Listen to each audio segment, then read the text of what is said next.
ముఖ్యంగా ఈ కుటుంబంలో సమాధానం దయచేయండి. ఈ అప్పుల బాధలతో ఎంతమంది ఈ కుటుంబంలో అప్పుల బాధలతో ఎంత బాధపడుచున్నారో మీకు తెలిసిన ప్రభు వాళ్ళ హృదయాంతరం తెలిసి చూసే దేవుడే కదా ప్రభు. వాళ్ళు ఎంత బాధపడుచున్నారో, అప్పులతో బాధపడుచున్నారో, రోగంతో బాధపడుచున్నారో మేమైతే చూడలేము కదా.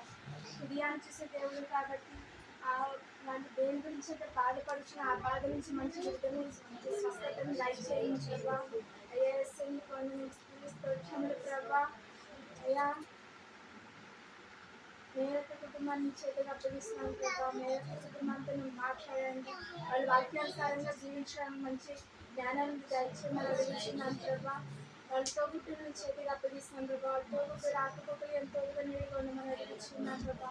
మేరక తల్లిదండ్రులు చేతిగా అప్పగిస్తున్నాను ప్రభా. వాళ్ళ తల్లిదండ్రులతో నువ్వు మాట్లాడండి ప్రభా. వాళ్ళ నాన్నగారిని స్వస్థ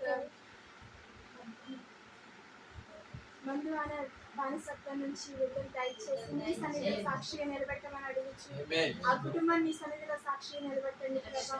ఈ కుటుంబాన్ని నూరంతలుగా అరవదంతలుగా ఫలించి ఆశీర్వదించి మనం అడుగుచున్నాను ప్రభా.